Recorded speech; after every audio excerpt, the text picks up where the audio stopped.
listeners, welcome to the Lone Screenplay Nominee Podcast, where we talk about films that were solely nominated for an Oscar in the writing categories. I'm your host, Matthew Anderson, and today we have Isaiah Washington, who is an aspiring screenwriter and awards season junkie. Welcome to the show, Isaiah. How are you doing today? Hello, I'm doing great. How about yourself? Doing good. Just a bit snowed in. After we record for the podcast, I got to go outside and start shoveling some more. Yeah, we're having a bit of a snowstorm here in Pennsylvania as of recording this, but yeah. But outside of that, I'm just getting caught up on some movies I got to get caught up on for some award stuff, and yeah, that's pretty much it. So yeah. Sounds like fun. I wish I was in Pennsylvania. That's actually where I'm from.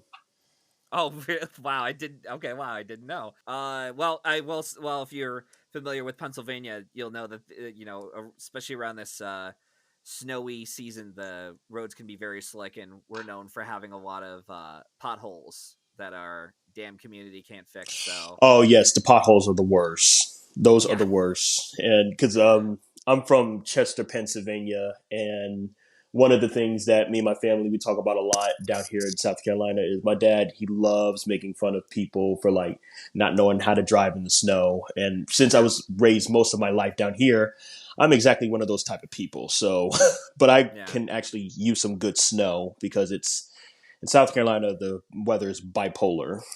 Oh yeah, yeah. No, it was funny, yeah, because the whole time I've been in Pennsylvania for all my life until Stevenson, I didn't realize that other states have their own issues. Like Maryland, people don't know how to park their damn cars. Pennsylvania has potholes. And I'm like, what the hell? What's going on here? Um, Anyways, so yeah, so like I said, uh, before we dive into our episode, I just want to I have our typical questions I usually ask our guests, Isaiah, and I'd like to throw to you for you to answer. Would you care to explain to our audience what exactly it is you do for a living? Yes. So right now, I just graduated, or actually finished my classes at the Los Angeles Film School. My major was for writing for film and television. Right now, I'm in the process of getting a substitution job, freelance for teaching around my area, hopefully in order to teach English and media as I get into the process of hopefully getting into my screenwriting career soon, whether it's a production assistant or writing assistant job to get my foot in the door. As of right now, yes, that is my process. I haven't graduated yet. My graduation is not until April, but right now I just finished with my courses and in the current application process of becoming a substitute teacher. Oh, nice. So yes, all right, nice, interesting. Yeah. Yeah, I graduated from Stevenson with a film and moving image degree with writing and producing. It was yeah, no, that shit's tricky. um, yeah, no, especially having to do capstones while you're trying to take classes with your other stuff. Like you got other projects you have to finish up. Um, but yeah, no, some of it was very fun. Film school can be very expensive, but they it's worth it for if you want to know the technical details of how to do certain things. If anything, it got me to appreciate a lot of art house movies, and also I have a couple books on screenwriting as well, like the Yes. Sid Field screenwriting I have, Save the Cat. Save the So cat, of yeah, course. it's really helpful. But yeah, no, yeah, like I said, it, like I said, very expensive. Glad I did my time. But yeah, I enjoyed it myself. So the other question I want to ask is: it's always tough to ask someone what their favorite film it is because there's like thousands upon thousands of films to really go for, whatever it is. And I might as well just ask a different question or slightly different and ask what's your favorite genre of film? Thank God you asked for that because favorite film is definitely a enigma of a question because one day you might be feeling this answer, the other day you might be feeling another answer from something that came out decades ago. But as far as genres go, my heart will always be with action films. I love action Mhm. filmmaking from the early days of Dr. No to the recent days of Top Gun Maverick from a few years ago. It's crazy to think that movie came out almost 2 years ago now. Yeah. Action films just have a visual language that they're able to display in moving the characters forward. I'm a character guy, and some of the most iconic and well written characters of all times. I think of someone like Henry Jones Jr. from Indiana Jones, or I think of someone like Ethan Hunt, James Bond, as recent as someone like a Tony Stark, and how visual styles and motifs are able to push a character forward into overcoming and be able to achieve a goal with adversity. I also think of people like Furiosa from Mad Max Fury Road. And I know that that is a movie that is going to have another spinoff with Furiosa as a younger version of herself, really just signifying how impactful and memorable that character was. I'm just a huge action junkie, and I just love the style, the expression it gives directors, writers, as well as cinematographers a way to be able to push the boundaries of filmmaking and how to become creative in new innovative ways, both behind the scenes and of course in front of the final product. Yeah, action can be a really helpful it's a really good genre that you can get a lot of great stuff out of. It's also where you can get a lot of lazy shit too. Like the Oh Steven yeah. Seagal films, low rent DVD, straight to video kind of stuff. The two comments I did want to make about action, you talked about, you get a lot of really interesting characters from these action genres. I guess one that technically would be count as an action that immediately came to my mind was the Lord of the Rings trilogy, where it's like there's a lot of, the characters are moving through the scenes with a lot of Mm-hmm. action going on. Obviously it's a sci-fi fantasy, adventure film, but still there's, you could definitely tell what a character is doing by the way that they react to certain situations. Especially within action sequences, like Speed, for example, is one, or even Die Hard actually is another one. Um, Classic. yeah, and even the other one I was going to bring up, and you brought this up too. One of my film professors, or one of my film teachers at school at Stevenson, had said for editing, if you want to see the history of action itself, like especially not just the way that action is shown, but even just the way it's cut together. Watch all the Bond films from like Doctor No all the way to No Time Yes. to Die or onwards. Wherever the Bond franchise is going to be going on from here is a mystery at the moment, but it's interesting to see how even just the Craig Bond films, they were shot and edited, very much within their own time span of like 2006 was like right when Batman Begins came out. Quantum of Solace was like right around with that like fast cut, quick cut kind of action where you can't see shit of what's Bourne, going on. Yeah. Ultimatum. Yeah, Yeah. and then like Skyfall, you have a lot of this like really great cinematography from Roger Deakins, Hoyte van Hoytema with Spectre, who may or may not get an Oscar for Oppenheimer. Fingers crossed. We'll see. We don't know. Anything could happen. After all, we all thought Top Gun Maverick was going to get nominated last year and win the Oscar, but oops. That was Um, sad. That was very yeah, sad. yeah. I'll tell you a story off air about that one. And then yeah, like I said, it's really interesting to see how the action genre has unfolded over the past like 40, 50 years plus. And I would love to see more and more obviously with as much as we're always pushing for um more things for the academy to recognize for for the academy. It would be nice for them to recognize the stunt men and stunt women For as well, sure.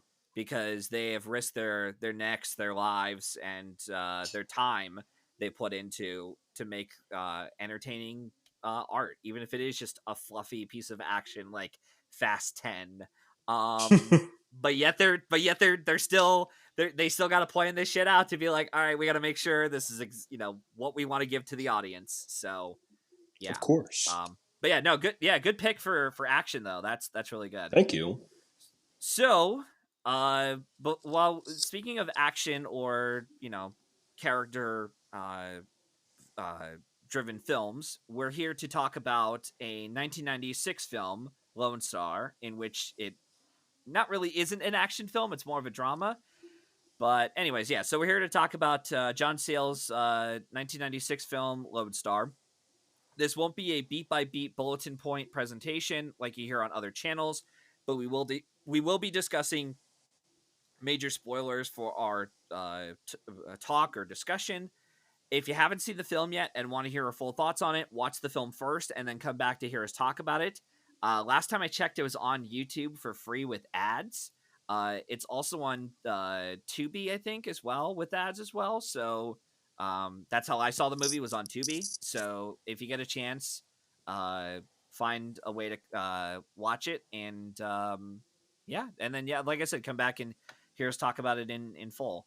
So I'll just go through with the production notes on the film, which I'll try to be brief with it. With this being an independent production, it's a bit tough to find in-depth details on said film. Lone Star made an estimate of $13 million on a budget of three to $5 million as a whole, and received positive reviews from critics, including the film being on Roger Ebert and Gene Siskel's top 10 list of 1996. Outside of a few critics groups mentions it was nominated for a Golden Globe for Best Screenplay, a Writers Guild of America nomination for Original Screenplay, a Critics' Choice Award nomination for Best Picture, a BAFTA nomination for Original Screenplay, and also was nominated for the Academy Award for the Original Screenplay category, of course. It was also nominated for 3 Independent Spirit Awards, including Lead Actor for Chris Cooper, Supporting Actress for the late Elizabeth Pena, and Screenplay. Elizabeth Pena did win her category, but her co-star Chris Cooper accepted on her behalf as she was delivering one of her kids at the time. She was pregnant with, I cannot remember for the life of me who it was. I think it might have been Joey. I could be wrong, Hmm. but anyways. But yeah, no, that was an interesting fact I found out. I'm like, oh wow, that's nice. I like it. Yeah. So yeah, as far as the log line of the film is, for in case anyone's wondering, like, Matt, what's the premise of the story? What's the plot of it? So the premise of Lone Star is when the skeleton of his murdered predecessor is found, Sheriff Sam Deeds unearths many other long buried secrets in his Texas border town. Along the way, we have a colonel who comes back into his hometown where he's being assigned to lead a small lead his own lead a military group there, and there ends up being an incident at a local bar involving one of his military comrades, and so he's trying to figure out what went down and such. Joe Morton is the actor who plays the colonel. So yeah, so it all ties in together eventually in the film, and it really talks about how you know uncovering a past may lead to some dark secrets, and there's some secrets you want to keep buried or have kept buried, and there's also some secrets that you just want to take with you for the rest of your life. So yeah, that's pretty much the premise of the film in a nutshell for Lone Star. Before I give my thoughts on this film, I want to ask Isaiah: was this your first time seeing the movie? If so, how was this? Has this improved for you on a rewatch? This is actually my second time watching the film. So this was my rewatch. I rewatched it earlier today before recording. My first time watching this was actually a part of a school assignment back in 2021. It's interesting. I was on a trip to Disney World. And of course, with my classes, it's online. So there was a part of me that was like, okay, do I just want to bring my laptop with me, or do I just want to do all my work later on when I get back home? I was like, okay, no, let me just bring my laptop, do my work here at Disney in the resort, in the Airbnb that we were in. I stayed up late to watch Lone Star, and when I was watching this film, it was for a class, I believe, my dialogue class, and even though this film is something that is incredible within its dialogue for its characters. What really struck me, and the reason why I chose to do this film with you, is because of its structure and how it moves within its first, second, and third act. I think this is a wonderful premise that requires its audience to really take time to pay attention. It's not really a laid back film, maybe compared to some of its competition that we will later on talk about with its Oscar nomination for screenplay that Yeah. year. It is a movie that juggles multiple characters, which I love, big ensembles. It is a character driven film with the main protagonist, Sam Deeds, and his complicated, complex journey into trying to discover, does he really want to know the truth, or does he want to know kind of the shadow of what he has been in within his father, Buddy Deeds, within his life. I really enjoy how this film begins and how it ends. I love the commentary of what it has to say on race relations, both within the 1950s to the 90s, and even how relevant it is today with immigration, when it comes to the way how African Americans interact, even within being minorities within a town that is also populated with minorities, as well as the school system.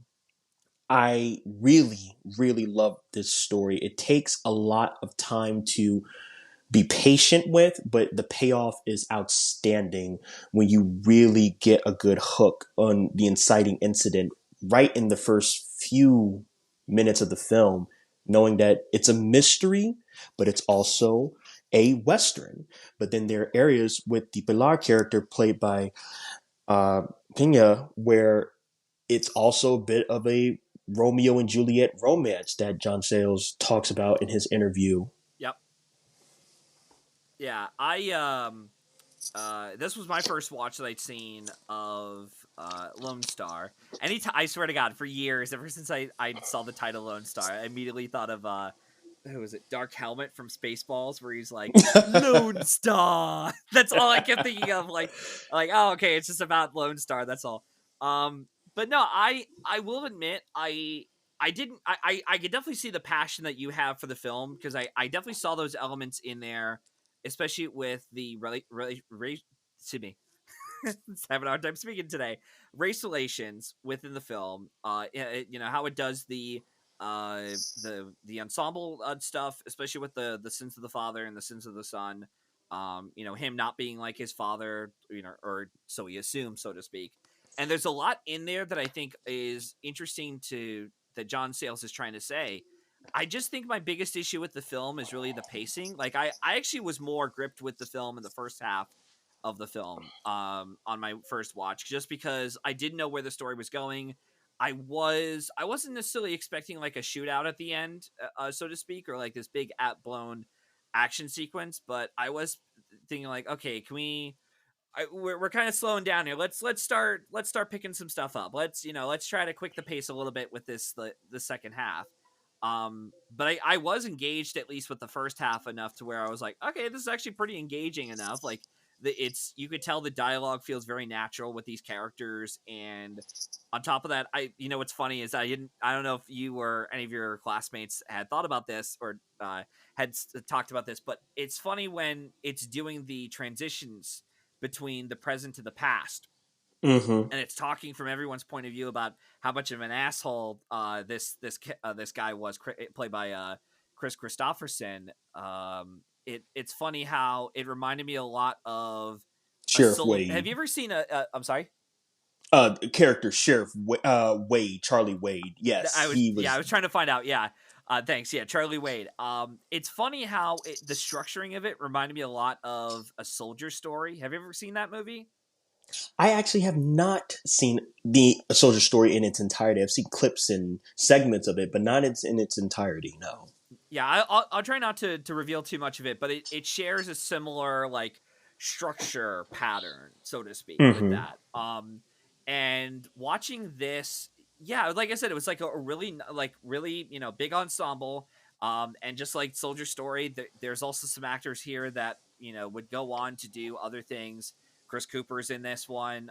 In the Lone Star, you got Joe Morton, who was in Terminator 2. You have Hmm. Frances McDormand playing in her one scene. I'm trying to think who it was that she played. Da, da, da, da, da. Where's the cast? It's on here. Was his wife? Yeah, well, yeah. Uh, Bunny, that's who it was. Yes. Yeah. So you have her, who's in it for like one scene, and then she goes on to win the Oscar for the same year for Fargo. Um, so yeah, so you have her, obviously the late Elizabeth Pena, who's in this, and even Matthew McConaughey as Buddy Deeds is like Yeah. has a couple of scenes in the movie, and I'm like, I don't know why. Maybe it's just because of like, oh yeah, I keep forgetting. Like, not only did he do a couple dramas here and there before he did those shitty rom coms, but like, I kept expecting or waiting to see more of McConaughey in it for like, big like a big argumentative argument between him and his son. Um, but I guess they just didn't see his potential as an actor of that kind of actor until later on in life. Um, but It was definitely a small role for yeah, McConaughey, especially considering how. And this is not to say anything bad about Matthew McConaughey. I actually think he's a phenomenal actor, but he, of course, was not the actor that we know of him today. He was younger. He was in that time period known as the all right, all right, all right type of yeah. guy, and also on the cusp of his rom com era. But considering the role and how he didn't have the acting experience that he did then as he would with something like an Interstellar or Dallas Buyers Club. I thought he was very good, given the material that he had. It was small, but he stood out. And every time I saw a flashback with him, it always just made me think, oh, I cannot wait until we get back to this character, because he only has a few scenes in the film, but every time he's on screen, he's so captivating, and you really do wonder, like, is this a guy who, while yes, he was a good man to these people and to these citizens, especially compared to the Sheriff Wade character, such a black and white type of comparison, but you also wonder, like, what is this? Why is he the suspect? What makes him so mysterious? Is he capable of murdering somebody? And as you figure out more and more that he had in his life with secrets and affairs and some of the rules that he bended, it kind of does give you that intrigue. And I think Matthew McConaughey just puts the cherry on top of what is already great written material and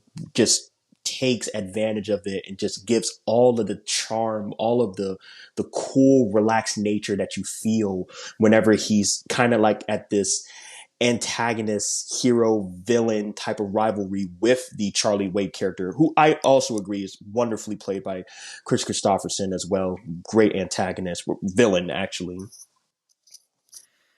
Yeah, yeah, no, yeah, yeah, yeah, no, I did think Chris Christopherson did a good job.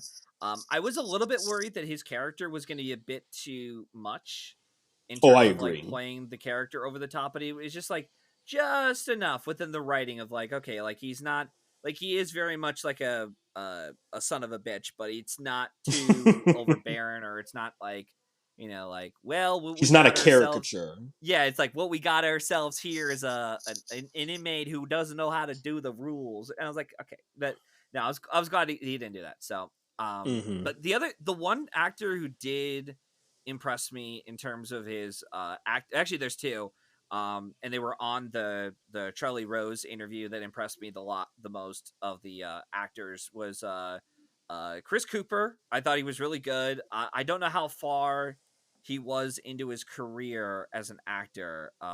He might have just done, yeah, he only did like a couple roles. This might have been the one that was like a standout for him, or like, oh, okay, like this guy might be something one day.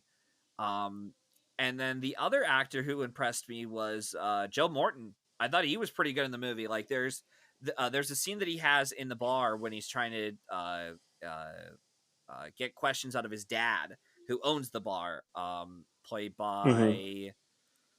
by no, it's Ron Canada is the actor. Yes. And yeah, Joe Martin and Ron Canada have a really good scene in the movie. And it's even funny too because when I saw Ron Canada in the film, I'm like, he looks so familiar. What have I seen him in? And the only one I could think of at the moment, besides being in uh I'm looking through here. He was in Wedding Crashers and Great uh character actor. yeah, and the but really the biggest one I recognize him from was in oh god, who was it? National Treasure. He was one of Yes. the security guards who was telling them to, lock down the building. The Declaration of Independence has been stolen by Nicolas Cage. Um and but yeah, no, yeah, good character actor too. And everyone else does a good enough job with the movie. Uh I'm looking through. Yeah, Elizabeth Pena does a good job, and yeah, like I said, just like a really solid ensemble as a whole. Um, yeah, like I said, just really, it's like I said, the biggest issue that kept me from enjoying it or loving it as much as everyone else was really the pacing, particularly in the second half of the story, because I just wish that we had been able to we had been able to pick it up a little bit, especially when we're getting closer to the end, and I just wanted a little bit more out of it. I did think it was a little bit surprising when it was revealed that it wasn't McConaughey. It wasn't the the dad who had shot Charlie Wade, but it was the Hollis, the partner of his, The Hollis, deputy. Yeah. the deputy. Yeah, I was like, oh wow, shit. Okay, wasn't expecting that. I Yeah. actually, it's funny you say that because I actually, like, at a certain point in the film, and this is probably before we got to the midpoint, I knew it wasn't Buddy. Like, I knew it wasn't him. I think, but you always knew that Buddy was somehow involved within the cover up of Hmm. the murder. Because nowadays you would look at it and you're just like, okay, that's clearly self defense. Like, how are you gonna like cover that up? But those times were different. And when you look at the high status that Charlie Wade had in that time, it's understandable why they would do such a thing. The surprise, however, was not necessarily who did it, but how they covered it up and what was the final result on the Sam character, because you just saw it in the actors' faces, and especially with Canada, like just prepared for their fate. Like, oh my God, we're about to go to jail. It's all over. But then he makes that final decision to be able to accept that it's this is something that is not worth fighting against, because it's a film about legacy as well, and protecting Yeah. someone's legacy and having that honor. You see that same type of parallel when you look at the legacy between Dell and his son Chet, and that generation that also over carries to Canada's character, the dad, the grandfather as well. And you also see it within Pilar and Senora Cruz, and how that also reflects and ties in within the immigration part with, I believe, the Enrique, sorry about that. I almost called him a different name. Enrique character, and how that also ties in with the Buddy deeds. And it's fascinating because Cooper, this is where the great storytelling and screenwriting comes in. How you come in looking for something. Cooper has a want. He wants to have an exposing of his father. He wants to expose what his father did, because you know him and his father, they had a lot of friction, as you would see with other parents in this movie as well. But the movie ends with him having a want and then having a need, and then he discovers that even though he wanted something, what he needs is to be able to honor his father. Yes, it can get ugly. Yes, the truth can get bad. The truth is ugly. And the truth is something that has been manipulated in this town for years and years and decades, generations. But he takes and makes a decision that is able to have honor for the generation before him, but also find the truth for himself.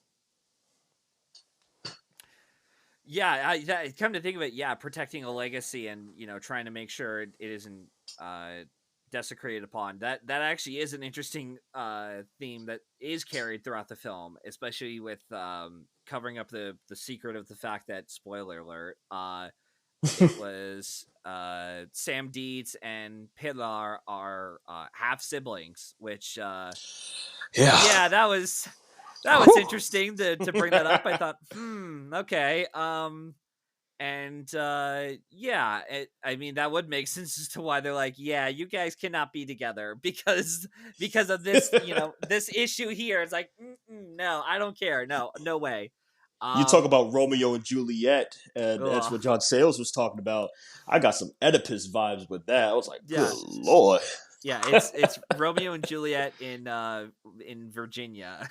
you know um Alabama, my yeah, lord. there you go, that's another one. Yeah, But so yeah, go ahead. you want to know something that makes it so fascinating? And I'm not going to speak for you, but I want to hear your opinion after I say this. Even at the end, it's not John Sayles' job to try to convince me that, okay, this is disgusting, or no, they're in love. Yeah, He gives you the facts, and he allows you to watch these characters where they end, and he lets you decide. There's no manipulation. yeah, There's no type of gospel preaching sermon to you. No, that's not the case. It displays to you what is the truth, and it lets you decide on how you go forward. And as with me, I'm not saying that I agree, but I was very much in content to where those characters ended because I understood where they were coming from. And I understood that they have not known this for years, decades, since in high school. And they don't view themselves as these siblings and people with overlapping, well, not overlapping generation, but cross generations, and how you see this, I wouldn't say hypocrisy, but this complexity within the characters, because when you figure out that Deeds, the woman that he had on the sides all this time was Senora Cruz, you kind of see the shame that is seen on both sides of the party within those generations. When you look at Senora Cruz, one of the reasons why I think she's one of the more interesting characters of the ensemble is because she's a woman who prides herself so much on, I built this business from the ground up so I can give other people an opportunity so they don't have to be these illegal immigrants, and a lot of things that you would hear that would sound like how some people would say nowadays who aren't Mexican or who aren't from the South America area, that would criticize so many people for crossing the border, only to realize that was her story as well. She witnessed people that she loved gone, and people were able to reach out a hand and help her. And that's something that I think is more of an epiphany to why these characters have their eventual arcs. People like Pilar, people like Dell, people like Sam, where there's kind of this shame from where they come from, or they kind of did like just this anger, resentment, but they are able to find peace because they realize that there is this cathartic truth that they're exposed to. Yes, it can be ugly at times and it can be very contradicting, but it allows them to be able to move on for themselves and have that release, that type of, I can be able to take this weight off of my shoulders that I've been carrying for so long, and in a sense almost like a bit of their own type of salvation that they are able to continue with. That's why for me, I was convinced that, okay, these two do love each other even though they're half siblings. I definitely agree with you that sales. I never really got the intention of sales was trying to manipulate us and be like, "Ooh, you want them to be together." It was very much like at the end, like especially with the way he framed it, was trying to Mm-hmm. be like, "What do you, do you think these two should be together?" And yeah, it didn't really. paint it like an over sappy, romantic, No. fluffy movie with the romance, which I was actually glad he didn't do. But yeah, it does it he does challenge you as an audience member for sure, and I appreciate that John Sayles does that for sure. One of my favorite scenes of the movie, well, actually, one of my favorite elements of the film that I did want to bring up was I love how he opens the film with almost these like two Shakespearean like characters that you'd see, and they're Mm-hmm. just out like searching for cactus and agave, and it's obviously, Bullets. and then yeah, the guy's looking for bullets for his little art collection. Then he sees the skull, and I thought, yeah, this is a really good opening. I really loved how he framed it. I love the dialogue, and I even loved how he transitions us into the past, like with the older gentleman at the the restaurant, and then the camera sort of pans over and moves into the table, and Mm-hmm. you can see the actor sort of stepping out of frame for McConaughey's character to come into play, and then the camera goes back up Mm-hmm. to him, and I thought that was really cool. And even the bridge sequence where the driver gets shot by Chris Christopherson's character, Ah, I yeah. I I was aware of what was going to happen in that scene, but at the same time it was kind of like, "Oh, wow, that's kind of shocking." And yeah, that guy, man, the guy under the bridge, I guess he got kind of lucky of being alive because he was able to witness that um gruesome That murder. was that was one of the things that I liked so much about this screenplay is because sometimes, and I remember saying this with a buddy of mine about when we were talking earlier about Top Gun Maverick. Sometimes what makes a great screenplay isn't necessarily about what you do. Sometimes it's about what you don't do and how you Yeah. don't decide to play into the trappings of the generic tropes or the type of jump scares or the type of shock values that you would see on that bridge sequence. It's fascinating because even if you see what's happening or what's coming a mile away, I think what makes that scene so impactful is that you finally see from Hollis's perspective that lays foundation and plants seeds for his ultimate decision that he commits later on into the film. He's a character who's just been not necessarily passive because he spoke his mind, but has been shot down, no pun intended, time and time and time again, where now it's almost a point of no return. Like you can't, this is something that you can't overlook. And Yeah. there's going to come a point in time where he's going to cross the line and you're going to have to make a decision. Are you going to let him keep on doing this and harming people? Or are you going to step up and do something? That's one of the things that I love. And you see that so many times throughout this film with the camera movements and the editing where Hmm. there are like these seeds and these types of Easter eggs that are planted all over the place. And as the film goes on, it connects itself back and reveals itself through visual storytelling. It doesn't tell you, it shows you. Hmm. Even when it comes to some of the people in the army and how they are connected within the shooting. And we see, of course, with the Priscilla Worth character actually in a relationship with this young with this other type of military official that we see in the beginning, and it's just so beautiful into how it just all wraps itself so beautifully and completely, even if there are bumps in the roads. Because from a constructive criticism perspective, I will not deny that by the time you get into the third act, I kind of forgot, like, wait, is this movie a mystery film? Is Yeah. this something that we're still doing, or are we focusing on the romance? It can get a bit lost, I will admit, and I think that's more from a directorial perspective and an editorial perspective. That I think that there are probably some aspects that don't work as well as others.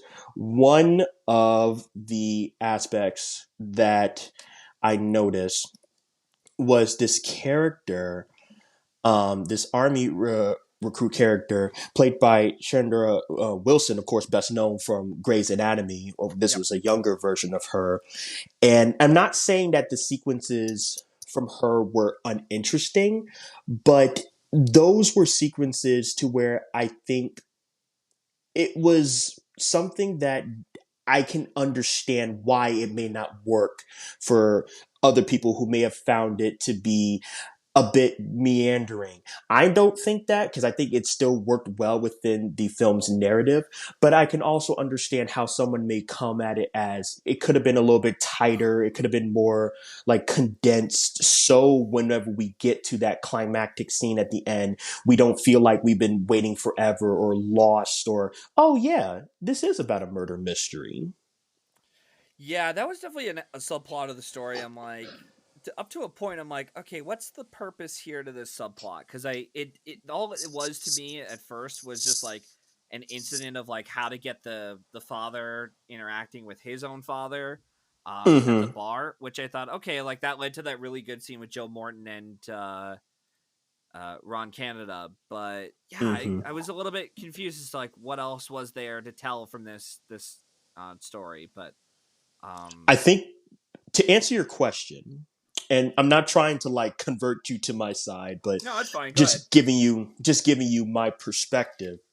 I wonder because the film is trying so hard to juggle so many themes, and it does work, but Yeah. it's a very tight rope that it's walking, where it also involves you within the politics of the town and do we need another jail when it comes to the racism, when it comes to some of the behind the scenes and how did things work in town with her character, her private character being this army recruit.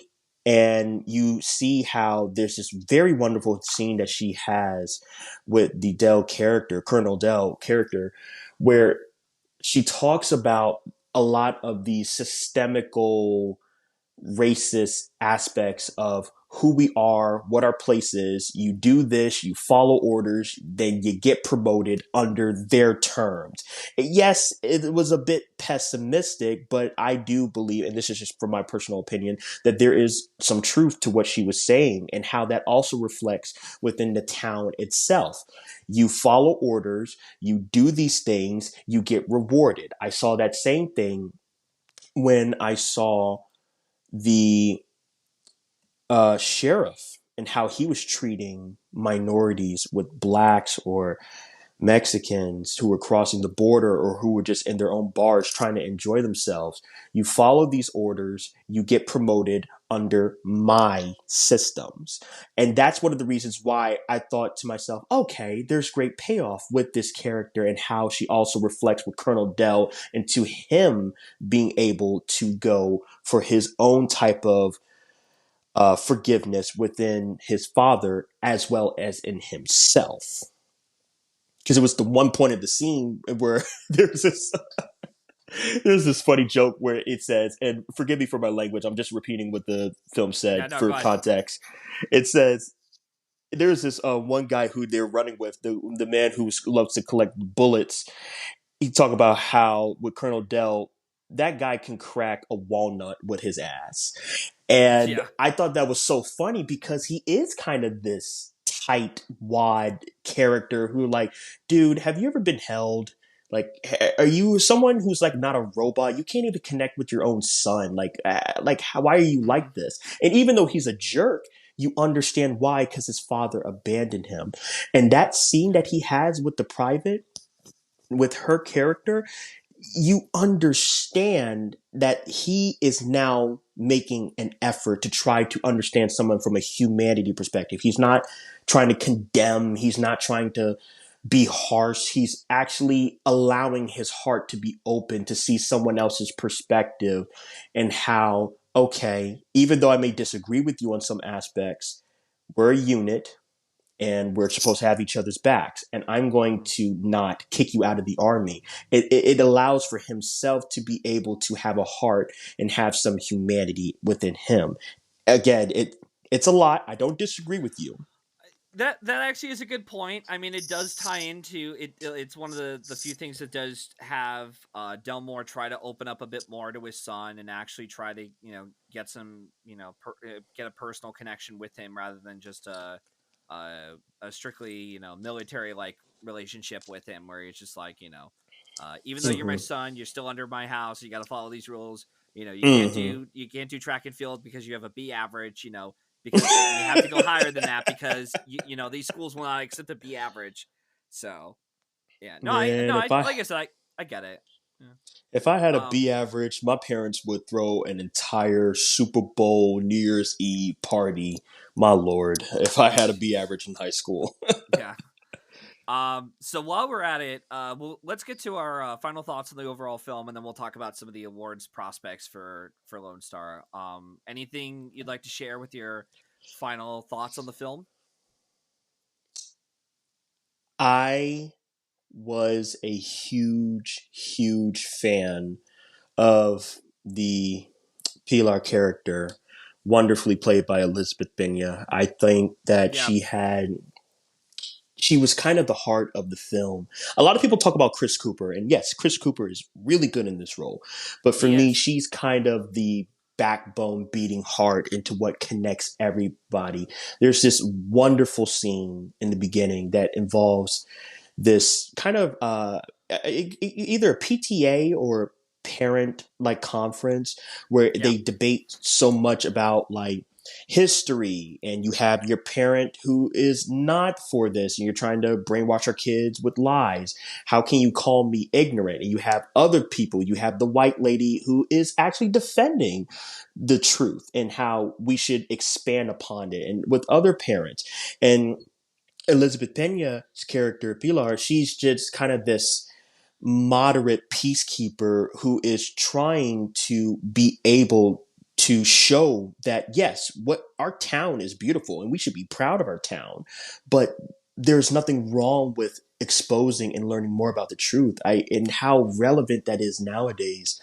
When one of my old schools from another school that was in my district, there was this recent news about how it involved this critical race theory book, and how the parents were so upset and they called meetings about it. And yes, whether you agree or disagree, the fact is, to this day, this movie that came out almost 20 years ago, to this day, we're still facing problems and we're still facing challenges of people and how they want to perceive the past. And should we talk about the past? Will the past make us feel guilty? Will it make us feel righteous? Are we being informed? Are we being misinformed? Those questions, to no matter what side you're on, it still feels relevant to this day. And especially in these southern areas where a lot of times these things that are explored within the past can be painted by a brush because of, I would say, a bit of it is ignorance, and also a lot of it is fear. You see it with the Sam character. You're fearful of the truth. You're fearful of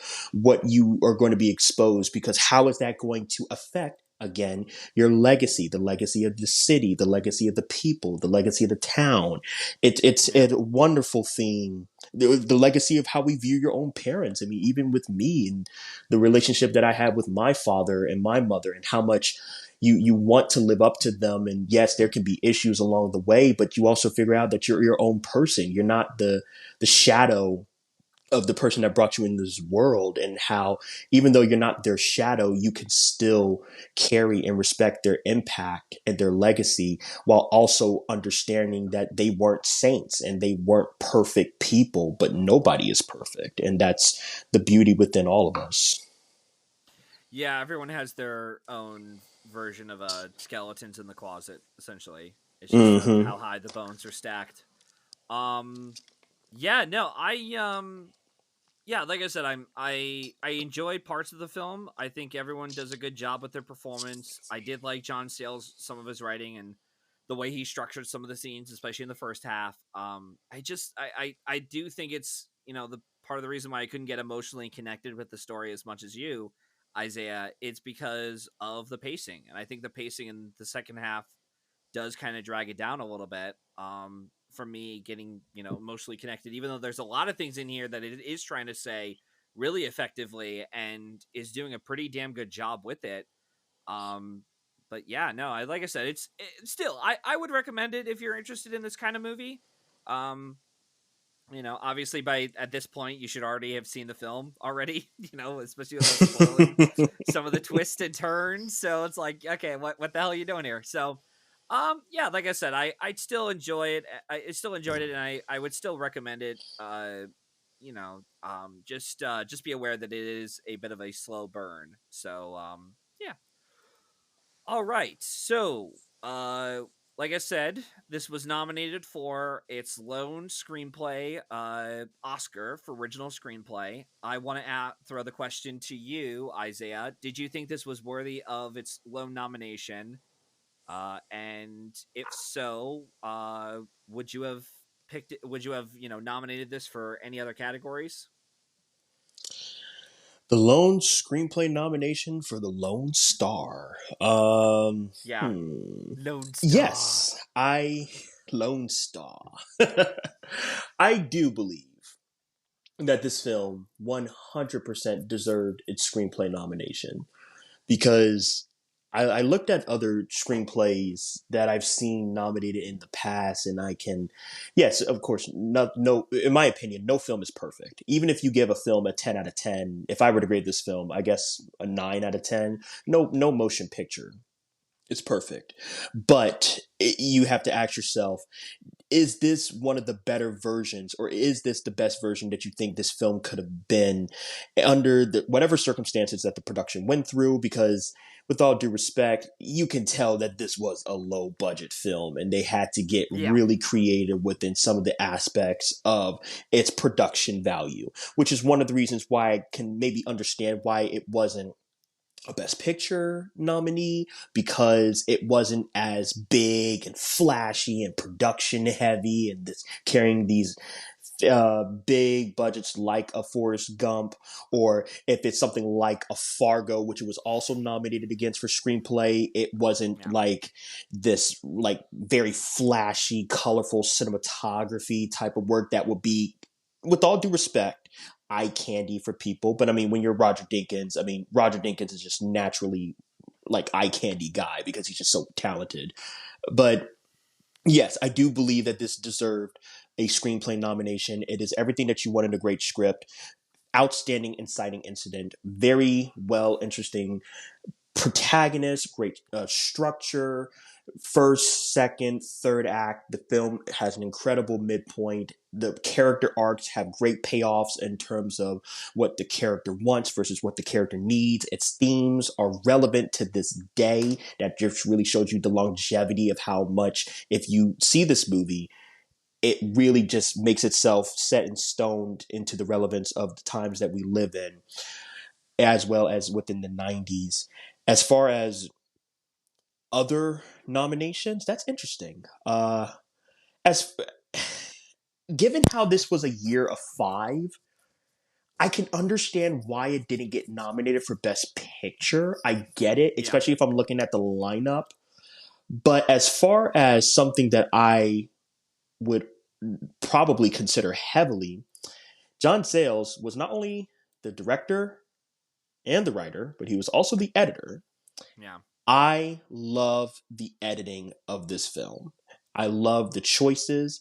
I love how the film decides to just stay in those long transitions to the past and how it translates back into the present. Again, sometimes the best film editing, and you learn this from someone like a Michael Kahn or Thelma Schoonmaker, sometimes the best Or Walter editing is the, Murch. well, yeah, yes, Walter Murch, or Who even who yeah. Tom Cross.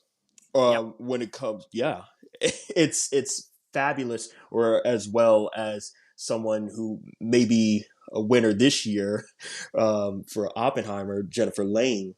We You don't learn know. that's We don't know. it could, it could, yeah, They could give it you're to right, Thelma you're right. Schoonmaker for all we know. You know what, you're absolutely right. It could. So I think that with all of these editors, you learn something that John Sayles also reflects too. Sometimes the best editing is not about what is always the flashy work. Sometimes the best editing is about how you just stay back and just let the scene flow. Let it continue. Don't try to do all of these quick cuts and stuff like that. Quick cuts can work, but how does it reflect upon your narrative? And if this is a film that is not required for that, let it flow. I love the transitions. I love the way how it cuts to different scenes. I love how it balances all of these different types of storylines and connects it back together. I'm not saying that it is like this film, but I'm Mm, thinking of another motion picture that also won screenplay just a few years before, something like a Pulp Fiction, to where you have all of these different types of storylines and these that all interconnects into one. And even though this is movie, it's not a non-linear story, it is a story that is juggling such a huge cast ensemble. At any moment it can lose you, it could make you uninterested, it can make you question the type of choices even within the first act, which you enjoyed the first half of the film and you were I did. engaged. Yeah. And that's one of the reasons why I believe the editing is so powerful. It even reminds me of something like a Memento. Again, not a non-linear story, but something that it's these kind of like these short snippets of scenes. And it goes on to these different short snippets of scenes, and it all builds up into one at the end. And the payoff is remarkable. That's one of the reasons why I think John Sayles would have made a great editing nominee. I'm looking at the nominations right now, and Yeah, I like, am too. whew, wow, Um, you understand why this movie didn't get in. I would say that same thing for someone like Elizabeth Pena. Like I mean, shoot, with supporting actress, that was also a year where Regina King didn't even get nominated for Jerry Maguire. Like you understand. I mean, yeah. I'm looking at Joan Allen, like for The Crucible. I'm like, I get it. I get it. I I think the biggest issue the film had, or might have been an issue for, was that it wasn't at, even though this was definitely the year of independent cinema, except for Jerry Maguire getting in for Best Picture. I think Oh, that for sure. the bigger issue was that these other films, English Patient, Fargo, Secrets and Lies, and Shine, they had a bit Hmm. more of a an Oscar push for the Oscars, and they were able to get into other categories because they were very popular. English Patient and Fargo were definitely popular movies, and even Jerry Maguire was also a popular movie. You know, Show Me the Money. Tom Cruise flipping out. Yes. And him running through the airport. So, stuff like that. So yeah, I'm okay with it getting a lone screenplay nomination for sure, because I think that's definitely where the biggest prize or the biggest reward to give it for, if you're going to give it for Hmm. something. And the fact that this did make money for such a small budget, it's yeah, it's like, okay, it's pretty impressive that they did it. And like I said, there are moments within the writing I thought were pretty good, even the way that John Sayles had, transition scenes from the present to the past.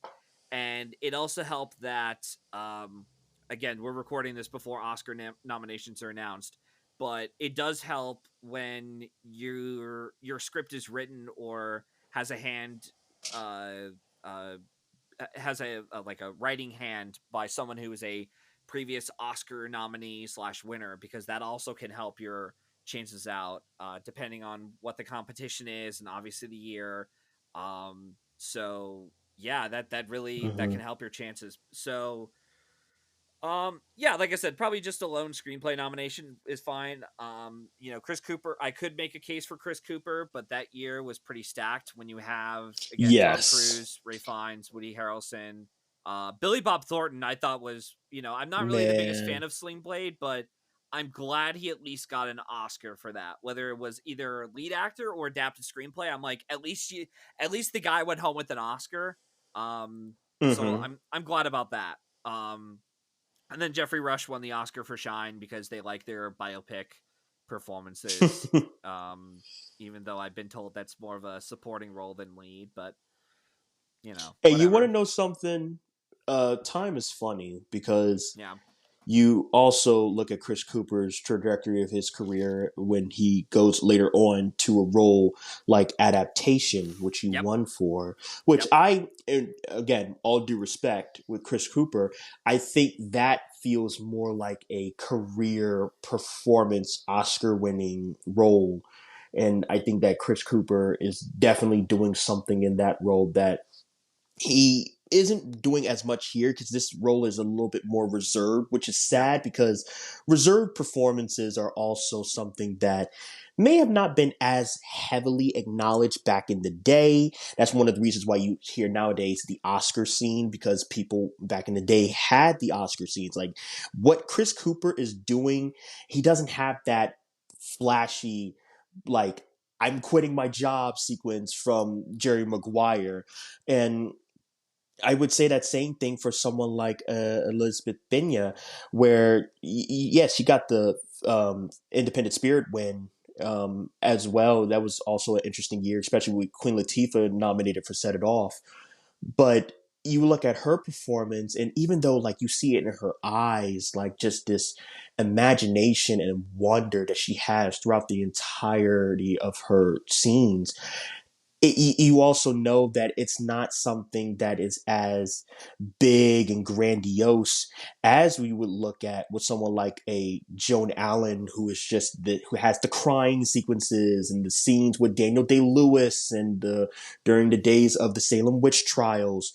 Yeah. And it's just something that you I get why they didn't get nominated, but I think we have come a long way in terms of just recognizing actors with these reserved performances that don't go for those big flashy moments, that are getting more recognized both in supporting and lead Yeah. roles. I mean, even look at last year's Oscars. The fact that we had such a limited competition for lead actor, they managed to get Paul Mescal in for After Sun, which is a very reserved Yeah. performance, but they managed to get that a lead actor nomination because it's like, who else is getting here? Tom Cruise, Hugh Jackman for The Sun? I don't think so. So, Now, yeah, I think we both have to agree. Let's agree on one thing yeah, before you wrap this up. yeah, sure. If Frances McDormand had more scenes, do you think she would have gotten a supporting actress? Uh, I'm looking through the lineup they had. I think she could have gotten a chance maybe if she had more scenes and had been a bit more showier. I do think it does, even though it was just like a lone screenplay nominee. It also, I mean, also, yeah, I just think Fargo was just such a popular movie to where it was like, yeah, she's gonna win the Oscar for this. I truth be told, I'm not really the biggest fan of the Coen brothers. Period. Like, there's very few movies that they've done. Wow. Yeah, there's been very few movies they've done that I've actually liked. And funny enough, the the only the only two I could think of that are like some of the best of their work were ones where they both got nominated for director, which were No Country for Old Men. Yeah. I still think that's their Mm-hmm. best movie they've done ever. And it's probably the only one of the few of theirs I'm like, I could actually sit down and watch this and be like, yeah, it's not, it doesn't have their like, quirkiness that I'm not really like. I'm okay with a bit of quirkiness like Wes Anderson, but it Mm-hmm. just Fargo just had a bit too much for me. I was like, I can't get into this. Maybe I'll try to rewatch it down the road, but I remembered really not liking it at all. And then the other one being True Grit, I thought I rewatched that, and that's actually held up pretty well. Um, but yeah, no, I'm It not really sounds the like biggest. to me that. Go ahead. Oh, I'm sorry. No, go ahead. Go ahead. It. I didn't mean to interrupt. Oh, I'm sorry. No, you're good. It sounds like to me that with the Coens that you're a little bit more into their very commercial type of films, because when I think of something like True Grit, of course it's a remake of the classic John Wayne film, Yeah, and No Country for Old Men, to where like even though that film definitely challenges the commercial play because the movie doesn't really have much of a score, and it's yeah, a film where the bad guy kind of wins, not even kind of, it does. yeah. And but I just think that it's very that's a very interesting take, and I can respect that. I just think that with the bunny character, I just think with the bunny character that just how she was written and how like big and type of like she was someone on medication Yeah, and very just all over the place, but you saw that she had a heart of gold and a true care for the Sam character, but just you could tell that things just didn't work out, and not completely her fault. And she does display that well. Talk about a performance where like she has one scene, but she eats that scene up and leaves no crumbs. My lord, she was cooking. So I can understand where you would come from if you would question that. I just think for me, if she would have had more scenes, especially just knowing how much Fargo was big, I could have seen like a double nomination for her that year, maybe. For sure. Funny enough, I actually, even though I'm not really the biggest fan of two of her three acting wins she had, Fargo and Mm-hmm. Nomadland. I'm just not the biggest fan of Nomadland either. Mm-hmm. I do really love her as an actress. Like it's funny. It wasn't Oh until she yeah. won her third Oscar for Nomadland I realized, looking back at her career, I'm like, she's able to play a lot of these characters with a lot of range, even in, just like you said, a small moment in Lone Star, and she's able to do it without requiring like a lot of prosthetic or heavy makeup, where a lot of actors Yeah. would want to put on the uh whatever it is, the old age makeup, give me the white hair, give me a gut belly, a dad bod, and Big make me hands. ugly, yeah, make me ugly, like some of these Yeah. actors trying to get Oscars, where it's like, okay, come on, like I've seen you act. You don't need all this shit on, but whatever. Yeah. But yeah, One no, of like I the said, yeah, go ahead. one of the Frances McDormand's probably one of the, for me, greatest actresses of all times. And like as soon as I saw her in this role with Chris Cooper, and then that sequence when them talking about just catching up with each other, and then her kind of like you see that flareness of her getting upset, like all your crap is in the back if you're still trying to get it. it Yeah. just made me it just reminded me that like this is someone who just strikes so much attraction on screen, and it's so magnetic with the performance. One of the reasons why I think this cast ensemble just as a whole is just pretty good. I don't think like all of the performances are like some of the individual performances here are like all timers, but there are Yeah. some things that people are doing in this ensemble that just it just all comes up and wraps really neatly in a bow.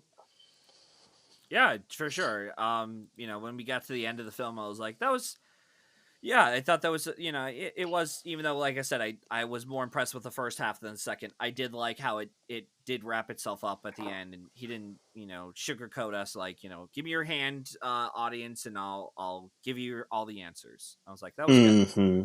So, um, yeah, that is our episode for Lone Star. Lone Th- I, Star.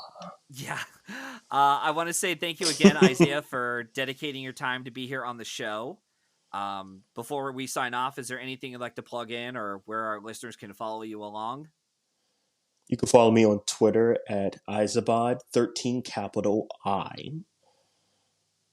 All right.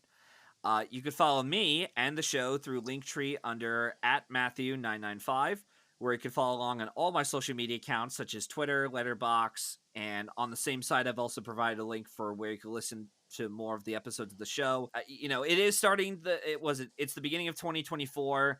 I'll try my best to keep up this bi-weekly schedule that I've been doing since like June or July of last year. So just bear with me while I try to get more episodes running over the next couple months. But yeah, if you're interested in being in the hot seat like Isaiah has here, let me know, and hopefully we can arrange that happening soon. In the meantime, we hope you guys enjoyed listening to this episode, and we hope to see you at the movies. Take care.